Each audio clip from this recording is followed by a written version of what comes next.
We're in a garage. It's ours seemingly, so it's okay. So this whole idea of there's not really the losing interest in the body isn't that isn't the way. What it is, it's losing interest in the body as a self. Yeah, because the body is just a body, but it's being used by the mental state to reaffirm its idea that you're the doer, the thinker, the feeler, the taster, the toucher. And when all that doer and feeler and taster and thinker and toucher is pictured as the body. So the body is its imaging of claiming to be able to be the doer of all this stuff. It has nothing to do with feeling. Yeah, it's the body's essential, but in a way, a lot of ways, the mental state thinks it's a complete drag. It'd much rather not need the body, but it needs the body, this body, to verify, because when it thinks of being the doer, it pictures it as this. Yeah. So you just notice that during your day, there's seeing, and there's hearing, there's feeling, there's tasting and touching, and the seeing gets claimed without our notice usually. And then there's, as soon as the seeing is noticed, the feeling, the reaction, which you think is actually the primary position, you don't see it as a reaction. There's the claiming, which is the movement, and the reaction is the feeling of being the seer. Yeah, it's like a sense of self. The sense gets produced by the claiming of activities. Yeah, so there's seeing, there's hearing, there's feeling, there's tasting, there's touching, there's thinking, there's doing. This idea of you're not gonna do anything or see anything is crazy. Yeah, but you're not the seer, you're not the feeler, you're not the taster, you're not the toucher, you're not the thinker, you're not the doer. It has nothing to do with negating the activity. It has to do with the idea or the assumption that there's someone that's either is doing it or is being done to by it. Yeah. So the idea of, that's like you said, it's like a mixed message, because you're going on a retreat to get a sense of being a spirit, yet the whole retreat, if you look at a meditation retreat, it starts, the aesthetics are usually beautiful in the beginning. Yeah, you walk into the Zendo, it's got really nice wooden floors, usually high sheen. Everyone has the little mat and the little pillow on the mat, and then you have your personal space and you walk in very slowly and you go to your little position and you sit on that little pillow. Yeah, and then you start the process sitting there. And then after a day or two or three, everything's changed. Now there's like 4 pillows on the little mat, and the person's trying to lift the left cheek because the only thing it's thinking about all day is the left cheek is hurting me. So the body dominates the whole event. And after a while, some people just say, screw it, and they just lay down. They're sleeping on the side, they're snoring, and you've got your little spiritual pride going, I'm not going to do that, but you want to do it. And you got a big resentment towards them because they're getting about as much as you're getting. We're doing nothing. So then about the 7th day, there's like you're on a castle of pillows. I don't know where to get it. You got the shawl is now not a shawl, it's up here, everything, everything that could, a hat is there. And you're just sort of just trying. So basically the dominating experience is a body experience. Yeah. And then you're hearing that you're not a body, but you're spending most of the time catering to the body. Yeah. So why not see? The whole point is, and I remember in the course, over years of like looking into stuff, I figured the body is the problem. Yeah. The identification as the body. That's the nexus of the whole thing. So the Course in Miracles had a lesson, which was, you're not you could almost like chant it. You weren't supposed to, but I used to do it. And you're not a body, you are free because you're just exactly as God has created thee, or something like that. So I was doing that pretty religiously because I figured this is it. I got to be clear about this. But I was chanting, I'm not a body as a body. So the more I chanted I wasn't a body, the more reflection that I was a body was being produced. So I wanted it to shrink, but it was getting enlarged. It was a beautiful lesson. Yeah, it happened only a few days after, thank God. It could have been years of it. But I sort of got it and say, Jesus, every time I want to get out, the in seems to be even more dominant. Why, wait a minute. Yeah. So, and I never thought of any other way than getting out. I never realized I could question, are you in? I never had that. That never was an option. I thought I was in to get out of it. Yeah. His drugs was very, I mean, I could change my feeling in a second. Actually, it was the most efficient manner, but it had terrible consequences. And when I got high, I attracted people in uniform. So it wasn't a good thing, you know. I was going to jail and shit like that. So spirituality, no one's going to break into this meeting. There's not going to be an intervention on you because you're spiritually addicted. They're not. They're not going to say, hey, stop the video. We got it. Yeah, square 5, you got to go. We're walking out. We sent the police over. And they, what? Yeah, they walk you out. Yeah. And you, but give me a DVD. No DVD, no fucking book, nothing like that. You're going to just go on your own. What? Yeah. So, you know, at least, you know, alcoholics, people stop you. Either the cops or the family or something stops you. Yeah. But here it can just go on and on and on and on and on. So this idea that you want to lose interest in the body as a body,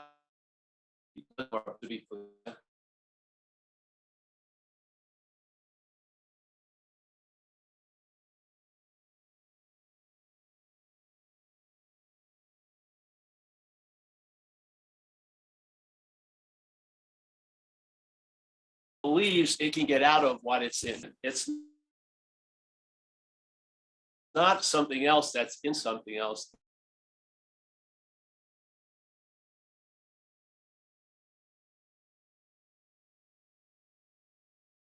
The in is that. So it's the dilemma that AA just be fucking come to terms with that. Self cannot get out of self. And yet people don't even notice that because they think it's Paul trying to get out of self. And they have a huge story about Paul trying to get out of self. And that Paul was once successful, maybe for a few hours or something like that, and has a hope that burns eternal, that Paul one day will experience its own absence. Yeah, but there you can't. So self can't get out of self. So when the system starts talking about the system and plans an escape from the system, that's the system. You don't go anywhere. And actually, the drive to get out is the bigger in, really. Because the in is imaginary. The drive to get out isn't really. It isn't. You're obsessed with it. You know, what's real, what's actually happening is engaged in that activity. But the in that it thinks it's trying to get out of is imaginary. Yeah. But when it's trying to get out of it, that's what's happening in its life. But that drive didn't come from anything other than a mistaken idea of what it's in. So why not we just question, are you in, before you go off on all these tangents of getting out? Yeah. I had never thought of that idea, ever. We shared it yesterday about, I did this thing in Australia, and they had a system that could produce cathartic events pretty systematically, and they held the space for a cathartic event to occur and not get squished or anything, or so it would have a time to sort of bloom, and a person would actually have a pretty big effect, maybe for a year or so. Yeah. So you were going through these cathartic events, and basically what level you are was based on the clarity of the cathartic event. So I had this one day I went off and I was crying and bemoaning, you know, lifetimes of fucking whatever. And, you know, I praying, and I just kept saying, I can never get back, as if I left the Godhead or something. I can get back. And then the people that are watching all the acolytes hey, he's in the goal line. And then they would usher me out like almost like a contest. I was the first person taken out of the whole event. Yeah. I had the crown alone until the second one came out a few hours later. So, but there I was, and oh yes, I'm crying. It's okay. And then a few weeks later, I realized I can never get back because I never left. That was the dilemma. I never left. Pause. Yeah. Remind me that we turn off your video. Yeah. Well, we'll have the same statement. We never left.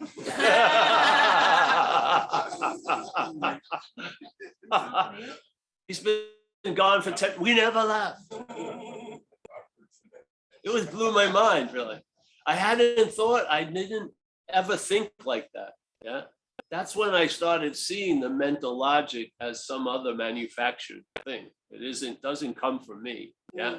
It's sort of like it's like a saddle on me, so to speak. Yeah.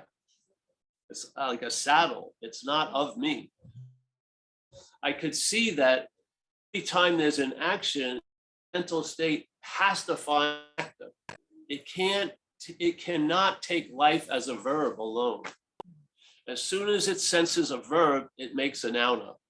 That's how it understands. Yeah. It can't understand that there could be happening without a happener. Yeah. It just doesn't equate. And what happens is a lot of times we still try to work on the system that's failed to really improve it so that it will never be ready. It won't. Its purpose is not to be ready for what you are. Its purpose is to distract what you are into thinking something else or into feeling something else. That's its job in a way. Yeah. The body is just neutral. It's just being used in a way by the state. But the idea of convincing that believes it's a body that it's not a body, I think is pointless. Just see, yeah, you're not that who wants to convince the body that it's not a body. Just keep stepping one step back wherever it shows up. Yeah. Don't confront it where it is. Just step back and see it. Yeah. Because wherever you are seeing from, it's going to claim. If you were in the consequential level, that's all you ever saw, it will claim that being you. If you start having more like panoramic views, every time the aperture opens up, it will show up in a second, say, I'm seeing much clearer now. It's not the seeing, it claims the seeing. Yeah.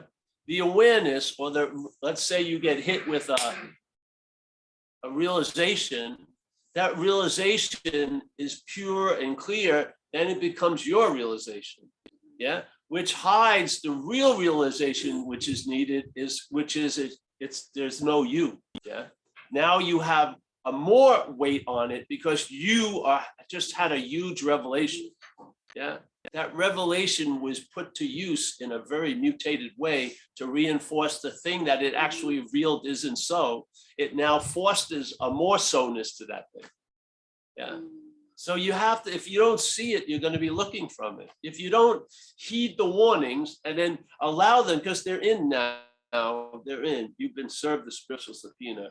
You are going to see what you used to look from. You're going to see it because you know it's in you. You know that you're before all this shenanigans. You do. You just haven't been, first of all, the life of self-centeredness, it limits possibilities unbelievably. Yeah. And the possibility of being free is just, well, you were maybe free when you were a kid, or you will be if you do all this shit. It's never an immediate fact. It's always maybe a hopeful possibility. You were free when there was no one, but that was because you had parents and you were being taken care of. If you were in that same position, your parents, you would be so fucked up, or like people say innocently or truly is, oh, Paul, you can only live the way you're living because you don't have kids. Yeah. Well, that may be true and it may not be true. Yeah. Because the idea of putting a condition on something that's unconditional, yeah, doesn't work well. It's reinforcing a pledge of allegiance to the old system. The old system wants us to be straddled or fucking blinded, yeah? And just so you'll enlarge crumbs as a big fucking deal, but you're in a form of slavery. The head is completely occupied usually about what's not happening, yeah? And I've seen the power of it where people will be on a certain day and their day is totally destroyed by August 15th. And the day is July 26th. I'm sitting there because I'm in a situation where people can share at an AA meeting and a person's sharing that they're totally screwed up. And how can you help something that's caused by an imaginary condition? Yeah, if you help, you're reinforcing the imaginary condition. So your idea of help gets revised. Yeah, because if you respond to an imaginary problem, you've made it real in a sense, because we are the reality. As the Course says, it doesn't say you and I are in a dream. It says you and I are the dreaming. Yeah. You and I are the dreaming of this dreaming. We're not in the dream. The object is dreamt. Yeah. The idea of being in the dream is from an objective point of view, an object's point of view. Yeah. But from the dreaming point of view, there is no body. It's an appearance like everything else is. What we are is of nothing. We are not of thing. What appearance is of thing. Yeah. And the appearances of thing and the addiction to a thing and then being addicted to all other things is the way that which is always available at all times gets disguised right now. Yeah. Like the fish doesn't know it's in water because it's never been out of water. Yeah, it has no way its mental logic can compare the absence and the presence, because presence is always present. There's no absence in it. So you can't go, oh, I know I'm feeling better because I was feeling worse. Yeah, because most of the day you don't know what's going on, do you? How are you feeling? I have no fucking idea. The feeling is going on. It's how are you feeling? I have no idea. Checked in for a few hours, you know what I mean? Because anytime you see how you're feeling, you're going to be feeling different in a second or two. Yeah, it's not static. Oh, I've had the same feeling for 30 years. No, you fucking haven't. So this idea is simple. Non-duality does not really necessitate a great understanding of what you are. It necessitates an understanding of what you're really. It has the incredible fact that you find out what already is once you get out of the head of what you're not. Yeah. So let's describe what it looks like not to be you. And if it fits, yeah, and that fit has come with a little memo saying, yes, not of you, so that you put the understanding together, you're fit, because the head will go, oh, I feel it. No, that's not of you. Yes, this is a description. We're not describing what we are. We're describing what we're not. Yeah, it's an activity. It implies something that has never nor will ever be, and it says it already is. It convinces us by the selfing that you already are a self. It doesn't say you're in the late stages of becoming self. It says you are one right from the get-go. So you've lost, just like in Catholicism, you basically lost because there was original sin and it's a mortal one. So you're fucked. There's no way you as an action figure can erase the original sin. That's what set them up in a beautiful career position, because we need a middle person to deal with God, because we're we've lost. We're from original sin. I mean, this is a mind trap on a high level. How are you going to run the race if they before you lost? You lost this. Yeah, I know you got to run, but you fucking means nothing. You lost. So Ramana explained it. Ramana Maharshi, we have a picture of him down here. He should be way, way up here, but it doesn't matter. So Ramana had this thing that really hit me when I was looking into this stuff. Yeah. The non-duality was presented, and it threw a wrench in the mental logic. And most things would fit themselves around the mental logic. Most other modalities would fit themselves around the mental logic. This one didn't. It basically brought in stark contrast. The idea of non-duality was not an idea from the mental logic. That was for sure. Because all the ideas from the mental logic come included with me, where non-duality was a negation of me, right from the by saying being ourselves. We don't think we're reality unless the reality is separate things running around in a temporal world, that this huge production was for an 80-year fucking sitcom or something, or like a soap opera from the, in the afternoon. Would you really think they would go out with so much production value to make a commercial all about me? Really? I don't know. It just seems weird. Yeah, it does. It does. I feel, and then all the experiences I ever had, they're not in a pile in the closet. I don't know what the fuck happened. Everything seems to come and go, but there seems to be something that lasts. Now, I can't say it's the body because I look completely different than when I was a kid, and it's looking like it's going, but that which is seeing doesn't have changed one bit. And that seeing doesn't seem to be prejudice or bias, because I was seeing on the worst day of my life just as well as I was seeing on the best day of my life. The awareness didn't, cheerlead the best day and boohoo the worst. It was just on. And what was appearing on its screen, it noticed it to some point. Basically, it has a clamp of an aperture called self-centeredness, because it's not much is getting out and a lot's getting brought into this little silo, this myopic view. But basically, there's that sense of the panoramic. Yeah. And if you have a traumatic event like car accident or something, all the fear was before the car accident. During the accident, there's no fear. You're there, completely there. And the thoughts don't seem to be even happening. They're just there. I remember I hydroplaned on 17 on a rainy night. And my thing was, when it started to switch, it was like everything slowed up. I was just twiddling my thumb, waiting to hit the guardrail. I said, I'll know how bad it is when I hit the guardrail. It was like 3 months. It was so much space and time, and then I hit it and it wasn't so bad, but then these oncoming cars. But you know what I mean? There was no fear there. Yet there's tons of fear about that incident in the future, but there was no fear in the incident. The fear checks out. Same thing when I got run on by the car.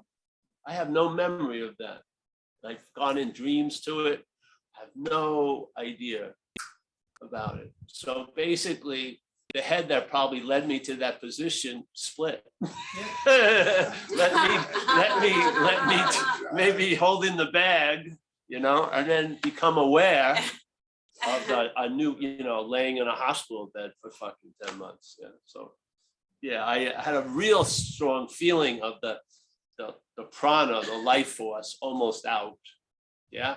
And then I felt a big space, and then I heard the head it was up in the corner, like a little fucking whatever, trying to yap, but it didn't have much volume, but it still sounded, what you've done. Something like that. Fuck now. What are you gonna do about it? It was just incredible. It was so weak, but I know that the life was almost out. I could feel that. The candle was really low. There wasn't much spark there. Luckily, I was young when it happened. Yeah, I would have been gone. But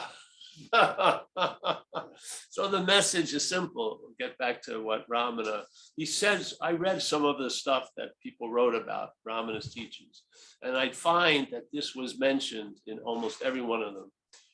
It may have been said a little bit differently, but the importance of it was completely highlighted, which was the greatest mystery the problem. Yeah. And its statement went like this. It was, there's a presupposing a non-existent thing, which let's say is the body. Yes, because you've seen a body. So when I was 9, my father died. My mother brought me to the wake. I wasn't that excited about that, but I went to the wake, and then she said, "You want to say goodbye to Dad?" I didn't want to do that either, but I got up, went to the coffin, and when I saw him, it wasn't him, it was just my another uncle, but the same experience. I saw the body, and I knew it wasn't my father. Yeah, the body was completely there, but he wasn't. Yeah. So if it was the body, he would have been gone. You know what I mean? There would have been something there, but the body was sort of the Toyota, and you were to the Toyota as your dad, but the dad was the passenger, so to speak. And the passenger is the same passenger in this Toyota. Yeah. Yeah.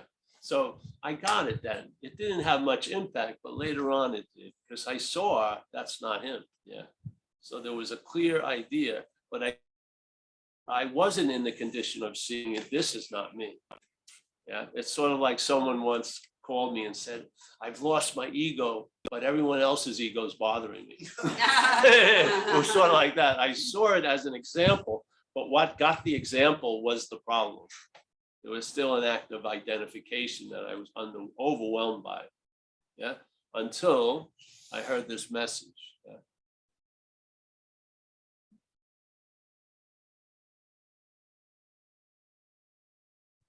Yeah, it was like an unspoken yes. First it was novel, then they started to say certain things like this presupposing of this non-existent thing, wanting have salvation for the non-existent thing. Yeah, obviously the non-existent thing must be taken to be something that's existing for you to want salvation for it, obviously. Yeah, so the non-existent thing is the body. That which is existence, yeah, is not the body, it's animating the body. The mental state makes a little mistake. It believes the body is the spirit. Yeah. And the body, and now I want to be saved, or I want salvation as this body, while all along the body is a non-existent thing. So basically I'm using what is the essence of salvation, which means there's no need for salvation because it is a non-existent thing. Yeah. You don't need salvation for or from a non-existent thing. And if there is salvation from a non-existent thing, it's immediately available because the thing is non-existent. So it says there's a presupposing a non-existent thing wanting to get salvation for the non-existent thing. If this is the situation we're in, your spiritual practices themselves are reinforcing the non-existent thing.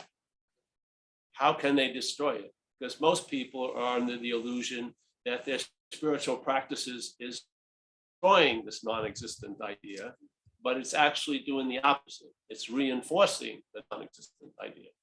That's one of the things. There's a seamless presentation in non-duality, and you'll see it tons of places. Yeah, you'll see it.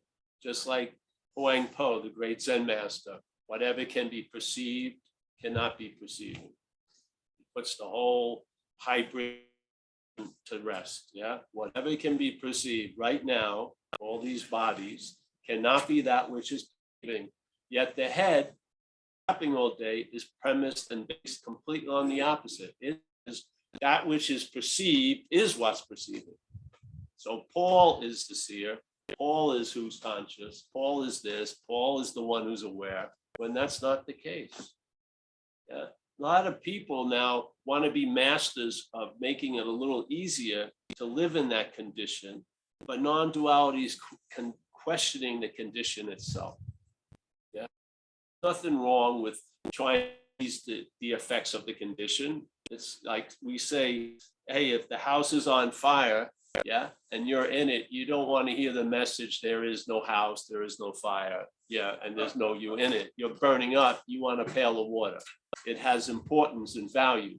But at this point, this little fish stall, it isn't about that. It's about questioning the condition. Yeah, because it's that condition and the meaning flows through that condition affects everything else that we're experiencing. We're giving everything all the meaning it has. And all that meaning is being funneled through a mental logic. That's fucking completely illogical. Yeah. So the seamlessness of the statement, the seeker is the sought, where usually the story is the seeker and the sought. Yeah. That's usually the relationship. When you're on the spiritual dance floor, you're the seeker and there's the sought, and you're trying to get together and have union. Yeah. But it's so beautiful. The non-body says the seeker is the sought. It just cuts the whole dance theater off. Yeah. The seeker is the sought. Same friend, what's looking is what you're looking for.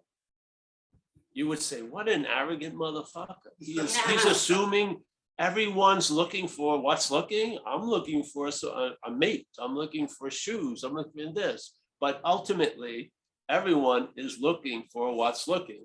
Yeah. But they're using what's looking to look for it. By the not a misidentification. Any identification misses. Because when it comes to being something, there's no identifying with it. You don't, there's not like a preliminary stage where as what you're not, you now become identified with being. You are being. There's no preliminary where you're identified with being. You are being. Yeah. There's no time. There's no time in a journey to nowhere. Yeah. If you go off and you arrive at the distant shore, and the recognition is upon having never left, no, time had gone. Time is just a construct. Yeah. Just like at night, if you have a dream of a 5-second gulp of a Slurpee, and the next night you have a dream of 300-year epic of you as being a woman, a man, prince. You're never a fucking like Cooper Scooper or cobbler. You're usually a prince or some fucking great knight, but 300 years. How long does it take to wake up from both? Does the 300-year dream demand a 30-day wake up, where the 5-second will be, you'll wake up immediately? No, because when you wake up, time had nothing fucking to do with it. It has a lot to do with it in the dreaming, but when you wake up, time has nothing to do with it. I'm saying, even though time seems to have something to do with it, at the same time, in no time, it has nothing to do with it now. You don't have to wait till you wake up. You're awake now. Yes? Dreaming can go on when there's, because dreaming is a content activity and awakeness is the context. Dreaming is of a manufacturing of time, yeah, of appearances. What we are isn't manufactured. It just is, yeah? So it comes in a flash or like a thief in the night because it surprises us because we believe something has to take time to become so, but not this, because you're not becoming it. You are it, yeah? You are it. So all of us, while we're looking for the moment of awakening, we're awake at that moment, looking. The moment you're looking for the awakening, you're awake. That's our nature. It's not like you're awake when it's a good day or when you're in the right circumstances and everything's going well. You're awake. That's it. Well, I don't know about that. All right. How long does it take you to see when you wake up in the morning? Did you get a message? All right, get ready. You're gonna wake up at 9, so start waking up first, whatever you would think. Hold on, there's 30 steps to wake up. No, you just open your eyes, and even if before you open your eyes, you're like a roaring behind the eyelid. You know what I mean? It's not like the void. There's a fucking awakeness there, and then you. And how did you all get here so fast? Like this. And does that event demonstrate any thought of what you want to call it, consciousness or awareness, whatever? That onness, that's always on. Does it demonstrate an effort and thought to be always on? If it doesn't effort a thought, would it not always be on? No, it has no effort or thought. So why would you believe effort and thought will bring you to that which demonstrates no effort or thought? It doesn't make any sense. Yeah. It doesn't show all the qualities that we're thinking are great to have to get there, but the getting there doesn't show any of those qualities. Not sweating, it's working out. It's just on. Yeah. And thank God you don't have, there's no light switch. You fucking, because you would definitely turn it off to see what it, because you want to have the experience of being on. You do. We want the experience of being on, which predicates a long stretch of feeling off. Usually, yeah. This has there's no volition involved. You're not turning this. There's no switch. It's on. You don't regulate the lights.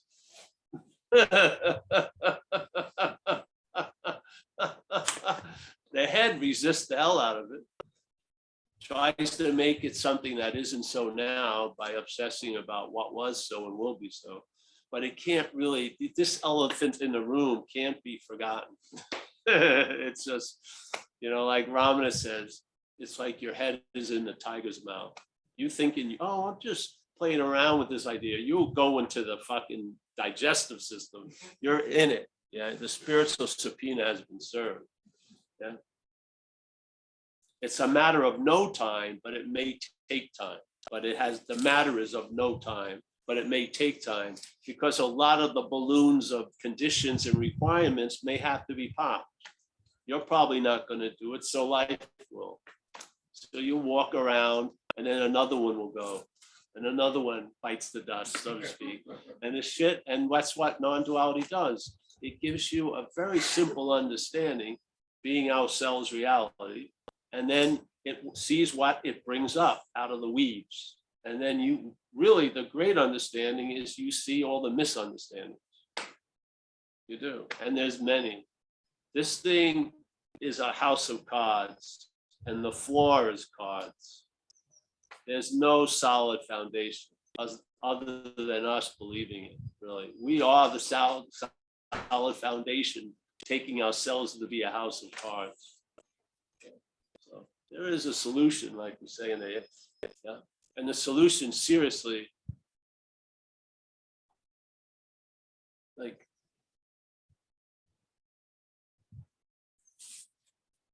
there doesn't need to be an understanding of relief. There's relief, and then an understanding gets cooked up.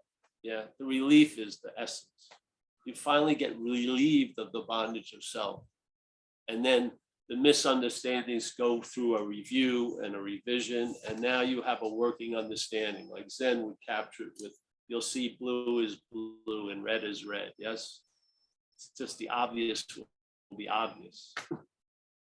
That's it. Yeah, and I swallowed this red pill or the blue pill, whatever. It was a neutral color. There's no color in non-duality. It's a placebo, actually, because you're already that. So it's a fake placebo, but sometimes you got to go to satsang and shit like that to feel like you remembered something. But it's not true. Nothing has changed, nor will it. Yeah. And why, if you're going to be bouncing around a lot, why not, see the basis? Self-centeredness is a failed system completely. It's very myopic, yet it's vicious and it's jealous. It doesn't brook any other God before it. It's like the Old Testament. The description of God in the Old Testament sounds like the head quite a lot to me. I brook no other God put before me, and I demand fucking kill something for me, whatever. It sounds like my head all day. I think it was. I think they were listening to the head and they called it God. And then Jesus came and fucking sussed it all out and said, no, no.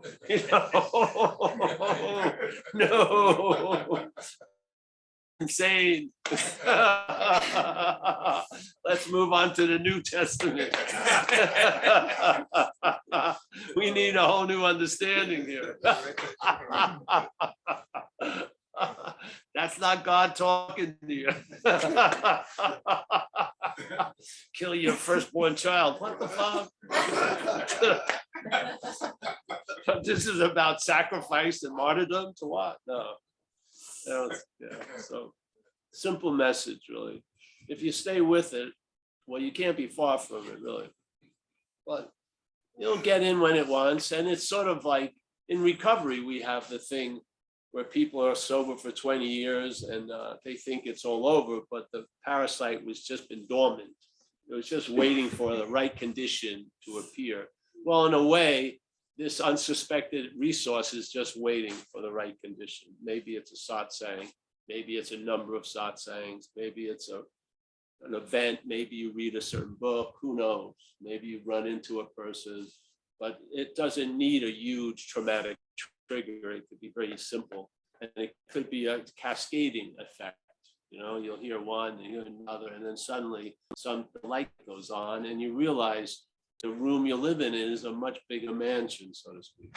Yes, and so you start allowing life to be as big as it wants to be. Really, I mean, we're playing it really small, hugely small, and small can be great, but there can be hugeness and smallness. You can really be here in a small little situation.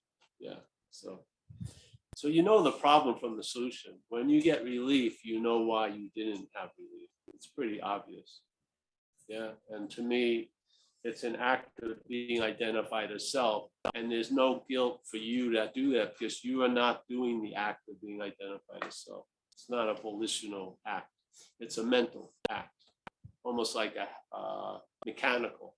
So the mental state claims what's happening, which is living, and makes a story up, which is your life. Yeah. So it inserts a noun and populates the verb with nouns, but this one noun goes through a process. So let's say there's all these nouns called yous, a you, yeah, and then it becomes you, and then it's coronated as me, which is unbelievable. Once a you is seen as me, forget it. Then it's in a sense of terminal uniqueness, and wow, it's pretty incredible. Yeah. The light never comes in because you're the light, and that doesn't seem to be going out. Yeah. So maybe you're craving for some light to come in, and maybe you will see that, but eventually you realize you're the light. Yeah. You've just been looking through a very myopic little view. Yeah. So I think the only thing that's necessary is a possibility. If you haven't heard one. So this is what satsang does. It provides a possibility. And this possibility demands the least amount of effort because it's a disarming message. It's meant to disarm one, it's not a call to arms. You're going to sit on the sideline. You're not going to be the tip of the spear. Yeah, there's going to be a loss of interest in you. And that's the freedom from the bondage of self, a loss of interest in you. You cannot do that as you.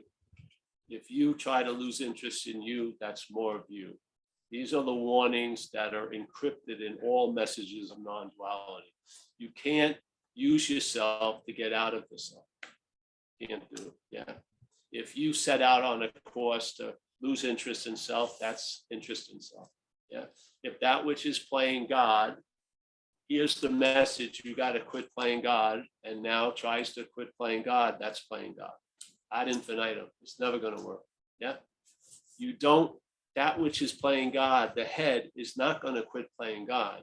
You're going to quit the head. Yeah. And so instead of having it run the whole Zoom, it will be in a little square. Yeah.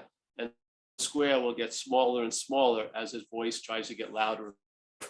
And then you'll be more attracted to what's going on in the rest of the bigger square, because it isn't about you and them. The bigger square is us, that space. And then you lose interest in Paul. Yeah.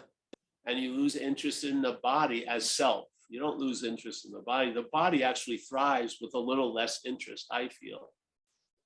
Because when it's taken as self, it's way too much for the body. The body doesn't do well as the center of the universe. it seems like too much of a demand to become a chariot to the gods. It's not going to be your vehicle of transcendence. It's a fucking Toyota. You know what I mean? It doesn't, it has a short shelf life. It's got, I'm going to use you to go to eternity. What? I last 80 years. I'm definitely going to fail you in this process. So yeah, the interest gets waned off of that. And then this starts to thrive in a lot of ways. Yeah. I found, we share it a lot, but I found my vested interest in being healthy was part of the illness, really.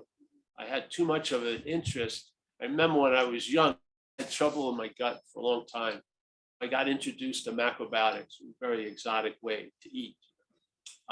Miso soup a lot, no water, bunch of tea, don't drink any liquids, really, pretty much. I went into saunas, I didn't have a sweat. 220, no, there was no liquid in my body. I was doing it so extremely. But I noticed that all day, my attention was completely on my intestines, seeing how I was doing.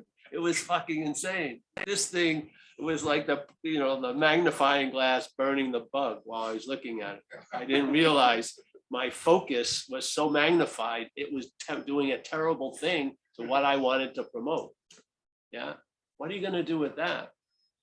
After you see about 8 examples of it, and they're not little crescendos, they're big waves. You see a big wave in your life, and you see the whole pattern of how that wave got extended, what caused it, and you see, as we say in AA, hey, someone steps on your toes, seemingly provocation. Yes, but you will invariably find, if you look into it, that there was a decision made on by self, you know, or on self. Either you made a decision on self or fear that put you in a position to be hurt. Yeah, it never fails if you want to look. So instead of concentrating on what everyone's done to you, you see your role in it. Yeah, and if you see your role in it, you'll see that's not your role in it. Yeah, you were that which was driven by the 100 forms of fear. You were not the driver of the 100 forms of fear. Yeah. Something else has been running the show, yeah, while you were all along thinking it's you.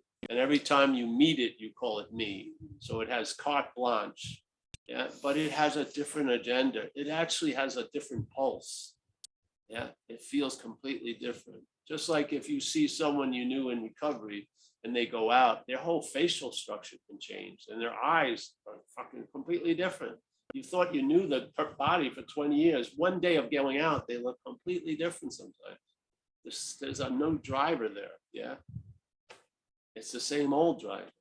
So, yeah, there is a solution. And when in non-duality, if you arrive at the solution is there was no problem. That's the solution in non-duality. Most other solutions need the problem to stay a solution.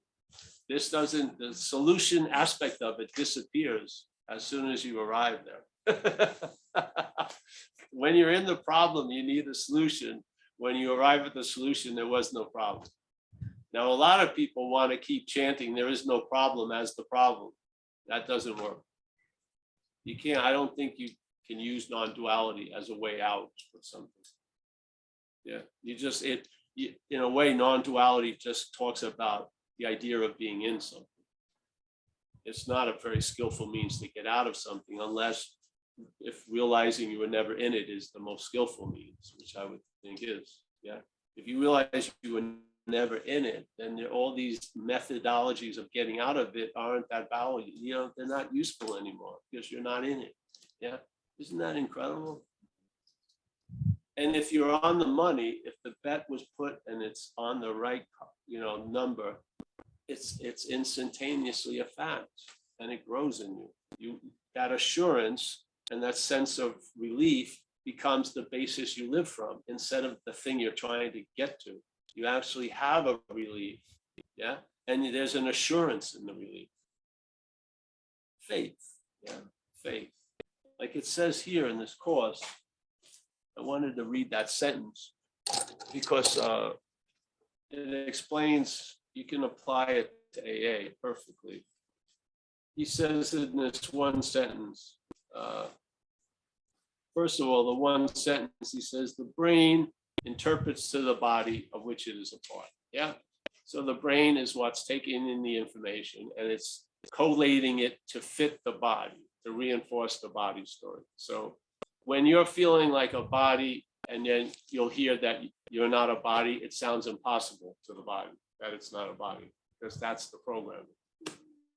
That's how the body stays identified as. Yeah. So he says here, let me see, I'll lose this. Yeah. Denying what you are and firm in faith that you are something else. This is it. Yeah. This is the act of being identified as self. The other thing is, so denying what you are and firm in faith that you are something else. When what is this faith? It's not a faith. I'm not firm in Judaism that I am something else. It's faith. It's a force, sort of like gravity. Yeah, I believe it's like a force. What's the other ones? Is gravity is like 4 of them or something. I would say faith is one. And when someone says they have no faith, there's faith in that. Yeah. So faith is plays a role all day, every day. So it's saying here, denying what you are. If you ask anyone, being let's say Tommy or Chris today, hey bro, you're in the act of denying what you are. No, what? Yeah, fucking give me that latte, shit. Fucking pass the sugar. What the fuck are you talking about? But see, we're not seeing that phase of it. Yeah, we don't see the denying what we are. What we feel is going on, and it seems to be called us, is a firm in faith that you are something else. Yeah, this idea, this image. There's something else that you have made to be yourself. So basically, like it or not, it was, you can say it was invited or whatever, but something's taken over the show. Yeah, there's something else. Okay, so firm in faith. See, denying what you are is based on having firm faith in this something else. Yes, that's the denial of what you are can't go anywhere unless there's faith in this something else. Yeah. The punch of denying what you are has to be coiled by that. That's what gives it the whack, is that you're firm in faith that you're this something else that you have made to be yourself. I would say it has made itself to be yourself. I don't think you did it or anything. I don't. So that you have made to be yourself. Oh, all right. So this something else that you have made to be yourself becomes your sight. So basically, we're walking around in a world, let's say, of darkness, and we're relying on this something else to speak us through it, to get us through. Yeah. Oh, well, it's sunlight, it's day. I'm not talking about that. The way we look is pretty myopic and pretty blind. We don't even know the difference between excitement and anxiety. Yeah, people are excited to go on the vacation. They're fucking thinking it's anxiety about Hawaii. What the fuck? Anxiety about Hawaii? It could be too hot. Oh, it's terrible. There's water you can jump in. But we may be too far. It's just crazy shit. So just try to see this. You can see a building block, and all the building, even though it may be big or small, the wall is made up of the same pattern. The brick of the wall are always the same pattern. They always have the same stamp. Yes, and it's a mental logic. It's a mental logic that if there's a doing, there must be a doer. If there's a seeing, there must be a seer. If there's a feeling, there must be a feeler. It can't let feelings alone. It can't not touch it. Yeah, it's not you. It's mechanical. It comes in contact and it makes it. It uses it to make something else. Doesn't create anything, because this is the world of appearance. It's appearing to be so. It is not so. It doesn't create shit. It makes stuff. Yeah, it makes an appearance up in this activity. And while you're in the act of denial of what you are, you're definitely taking a lot of false evidence to be appearing real. Yeah. And the head is presenting a lot of false evidence, and it appears real to us. The us that is something else. Yeah. It doesn't appear real to us, as the Course would say. From if you were seeing it from your real vision, there would be, you wouldn't need to do shit. But most of us aren't. Yeah, we're trying to look at it from it. We're trying to understand self from self. There would be no need to understand it, or very little understanding, seeing it from what we are. It wouldn't be. It would be a mute case. Yeah, I'm not that. So, all right, 800 different gymnastic moves. I'm still not that. You know what I mean? All right, bring out the Wallapalooza. I'm not that. Yeah, you know what I mean? It's, you got one answer, one posture. I'm not that. But watch this. I'm not that. I'm not that. Yeah. So denying what you are, fervent faith that you are something else. This something else that you have made to be yourself becomes your sight. Yeah. Yet it must be the something else. I got this page withdrawn. The something else that sees, and as not you, explains its sight to you. It sounds like what we're sharing, doesn't it? Why would you have any reason to doubt it? You've made it to be yourself. You said, hey, you take over. And all right, I don't really want to deal with what's happening. Tell me what's happening. All right, I'll tell you what's happening. Well, it's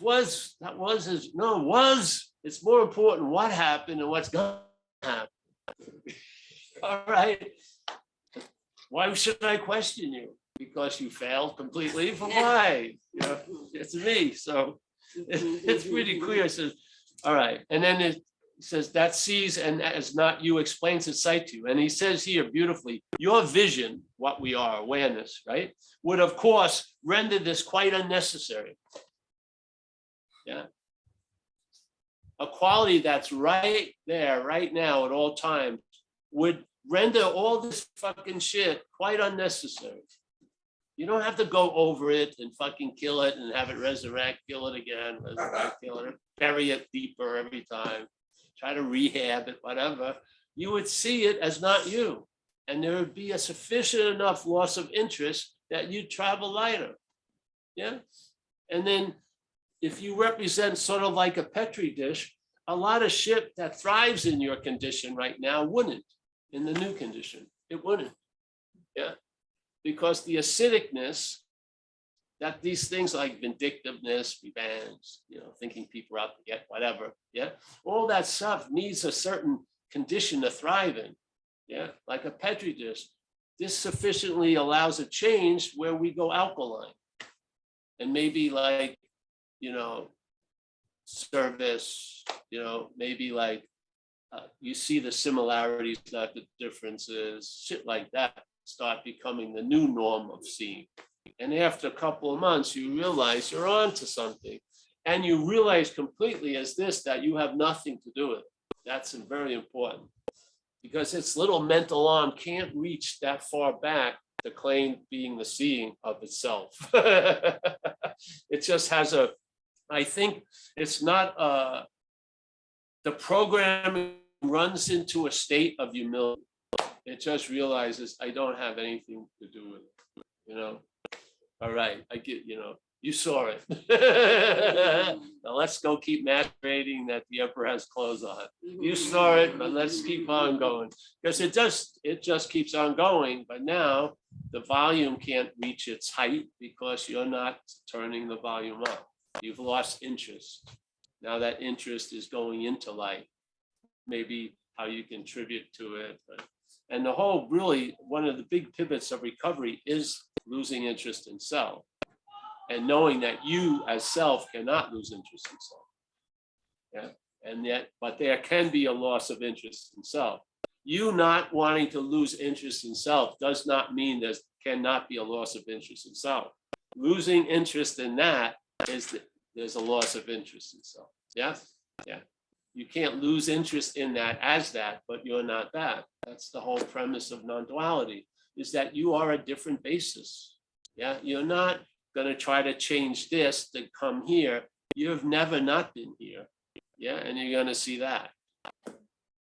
Yeah, so instead of looking for what you are, for what you're not, you're going to look from what you are as, and see what you're not. Switches around, yeah. Instead of looking for what you are as what you're not, you'll see what you're not looking for, what you are from what you are. You'll see it. It doesn't have 8,000 different tricks. It has a few and it repeats constantly.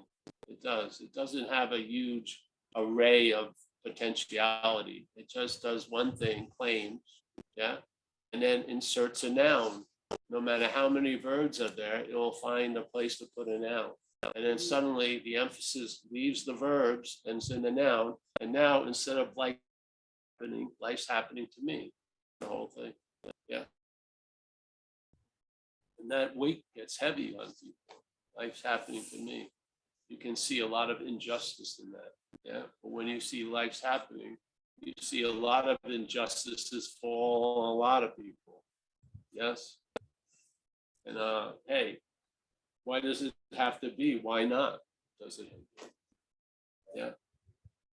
It's like some guy shared the other day. I liked. He says, you know, this unique sense of having alcoholism or alcoholism having you. Millions of people have been taken over by alcoholism. It's not a unique event. Tons of people are taken over by addiction right now. They're not fucking a unique, you know, one of a million. No, tons of us people.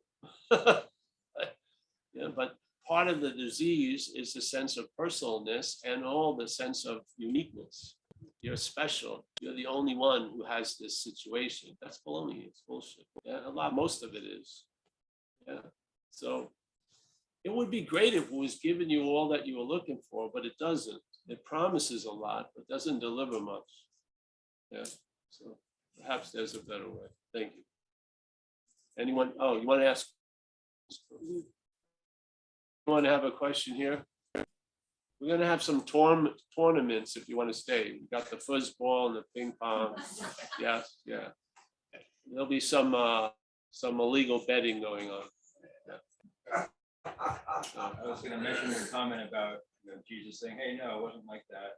But then you get the course now saying, "No, Jesus wasn't meaning that." Right? Because all the guilt stuff in the course, not of course, love.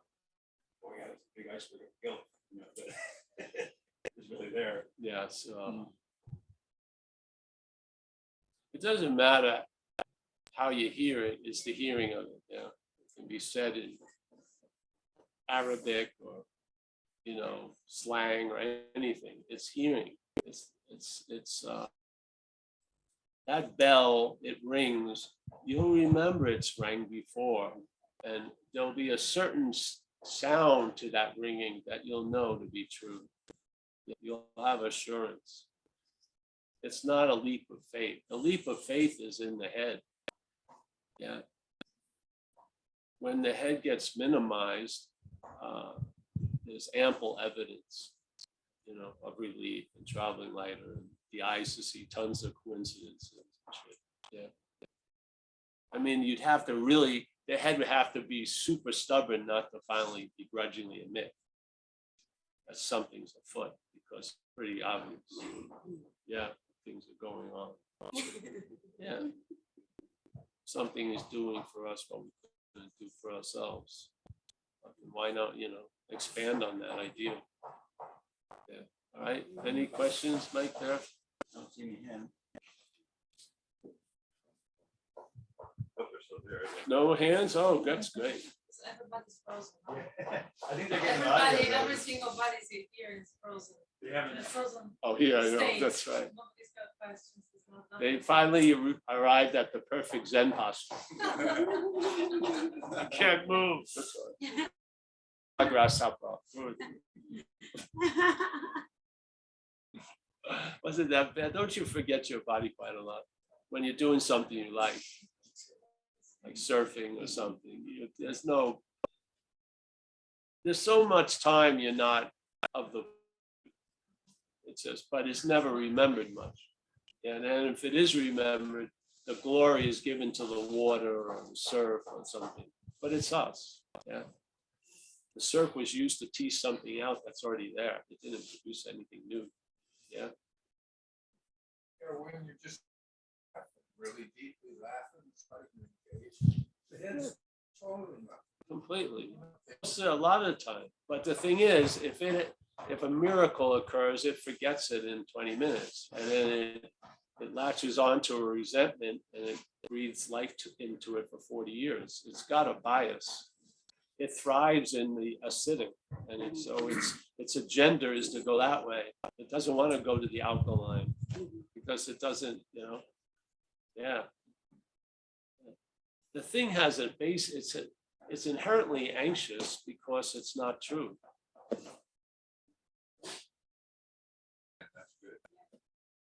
Always anxious because it's true. It knows it's of an appearance. Yeah. So it's always on the lookout of being caught. It's very uncomfortable. Yeah. It's like it's on a cliff of its own demise. Well, yeah, because the thing is, it's presenting something that's not so. So it's just like, when people lie and then their whole life, they have the movies where the lie keeps going and it's fucking incredible. Well, yeah. And then they're telling the truth, but based on 20 lies. So wait a minute, is that telling the truth? Telling the truth is, well, I'm not the liar, really. But then you cop to all the lies and you make the amends. How can you do a fearless and thorough inventory if you have a vested interest in the survival of that which you're inventory? No, you're not going to do a fearless nor a thorough. It doesn't have any intention to have you see everything. It doesn't. That's why most people go out at the fourth step in AA. Mitch, you're in AA? Yeah, so in the fourth step in AA, if you look at a sociological study of AA community, most people generally agree that people go out 4 and 9. Yeah, they go out before the inventory and before making amends, because obviously you're living for your face instead of your ass. So you don't want to make amends to people and admit you were wrong. And then the fourth step is, if you see your role in things, you're going to see self's role in things. You are. If you don't look at your role, you're not going to see self's role, because self's roles is taken to be your role. You've got to look at your role to see what is and what ain't. Yeah. So a lot of people leave before the fourth step. What do you think that is? I would say the parasite is running the show.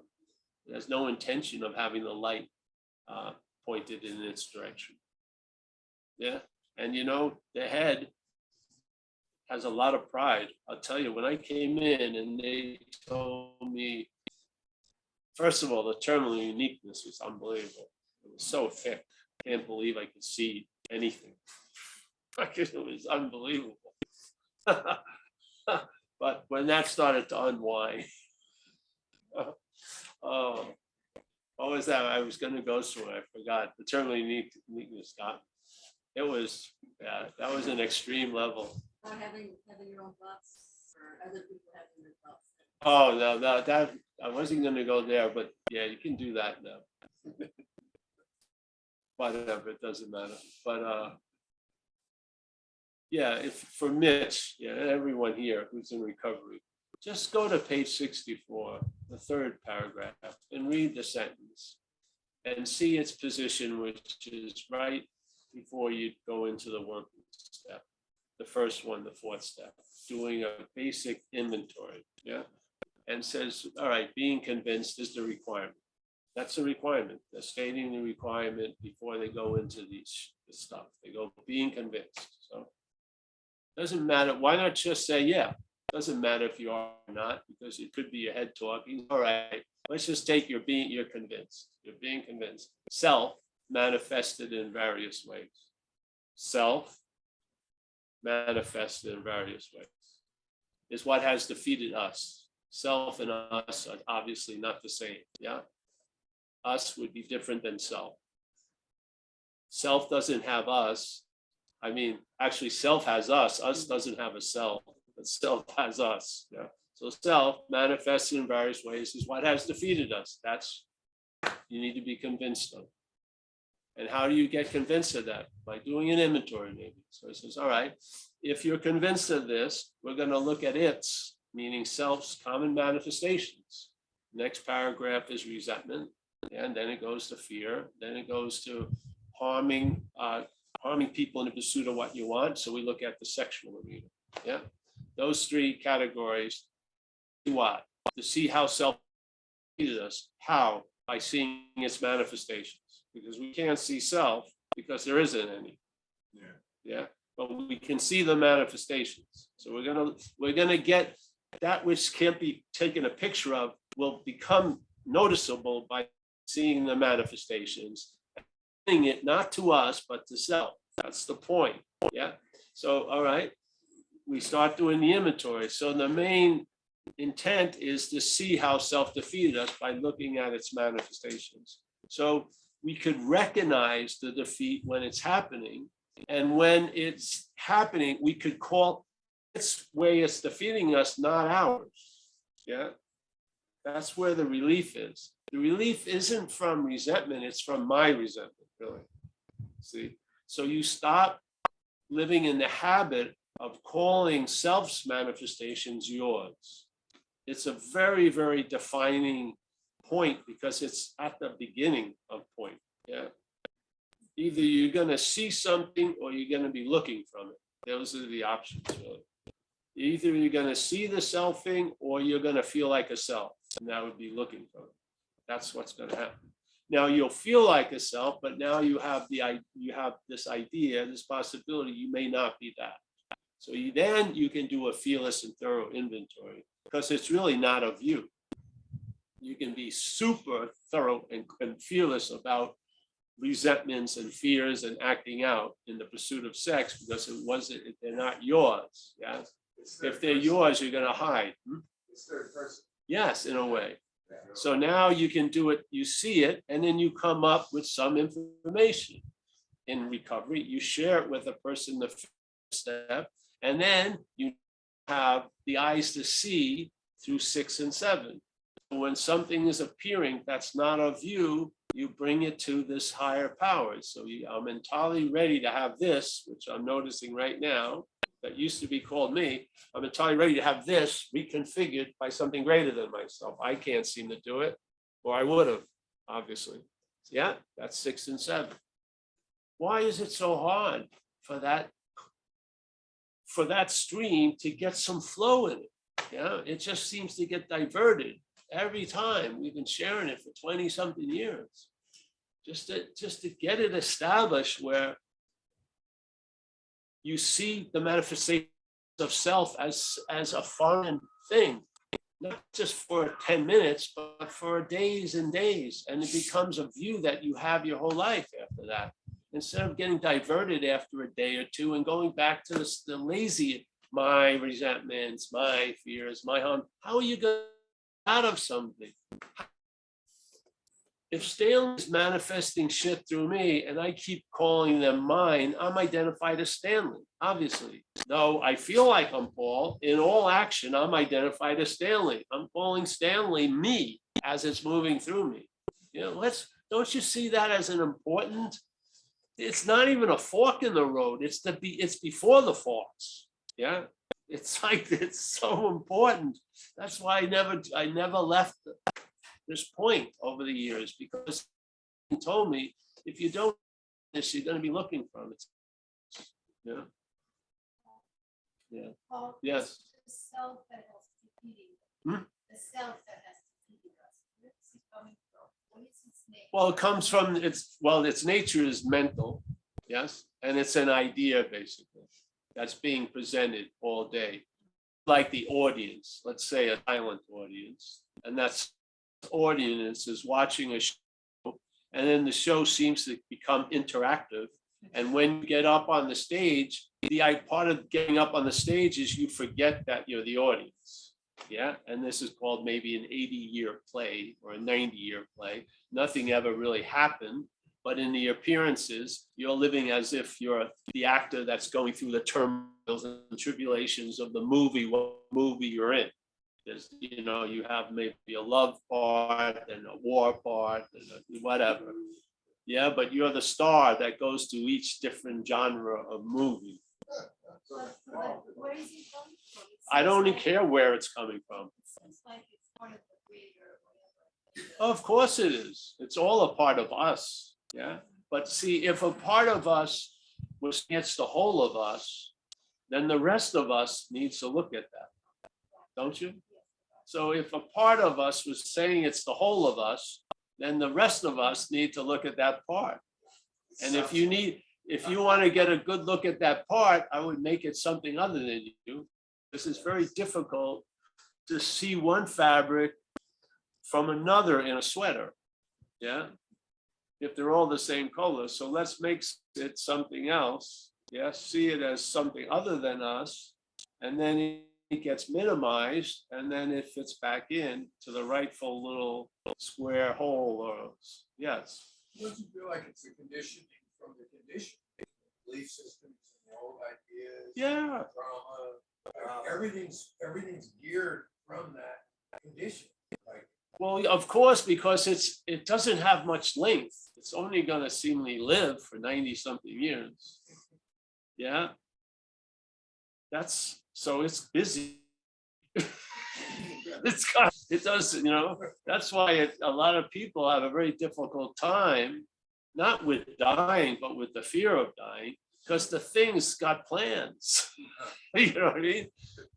I'm going to withhold my whole life, but I want a lot of more time to withhold until that one special thing shows up, and then I'll embrace it. Yeah. So yeah, it's sort of lollygags until the time starts to, oh no, like fucking. So it's agitated. The thing is, it has nothing to do with it. There's an activity here that puts the emphasis on whatever is drawing the interest and attention, which is us. So we're the audience. See, there's the movie, all the parts, but the interest and attention of the audience is highlighting the movie. So if there's one character in it that's called you, the interest and attention, and if it follows if it swallows that pill, that's me, then there's a lack of following the whole movie and an emphasis on that one character, yes? And then suddenly the emphasis starts taking itself to be real and wants like permanent blinders for an 80-year run, so to speak. It wants it to become very myopic. So anytime you entertain the possibility of anything different, you entertain it as it. Or anytime you entertain getting out of it, you entertain getting out of it as it. So it extends itself. Yeah. But again, like the Course would always say, nothing ever happened. And the God of mind, he had a crazy idea for a nanosecond, and we're in that loop. So we're seemingly a frequency that went off the reservation that's still pulsating somewhere. It's like a looping, but the mind of God's moved on. It's completely, nothing's happened. So yeah, but it sure seems like it's happening. Yes, that's the thing, because we're here.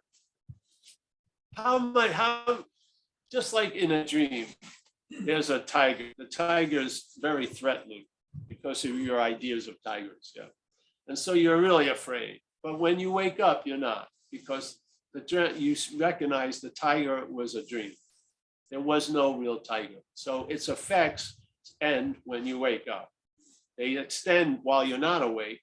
But when you wake up from the dream, the tiger isn't usually scaring you that much. First of all, you probably forget most of it. Yeah. Yeah. This has some of that quality now, in a way. We don't have a day to follow this dream, the dreaming. This is called the awake dreaming. Yeah. We don't have a day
a mixing of it.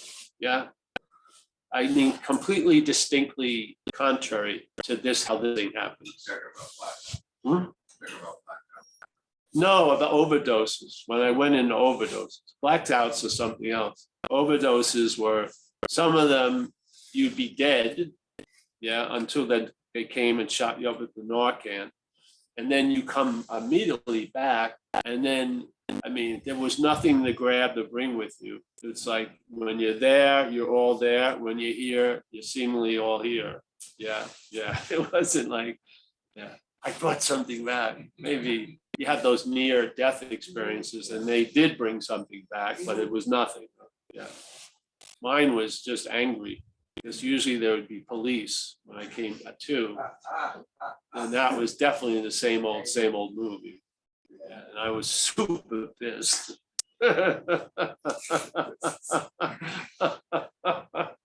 There's nothing like coming to out of an overdose and see the police. Yeah, it's a bummer, completely. Complete bummer. But who was bummed out? All right, well, on that note, let's end, eh? Is that all right? Everyone there, Mike, is that okay?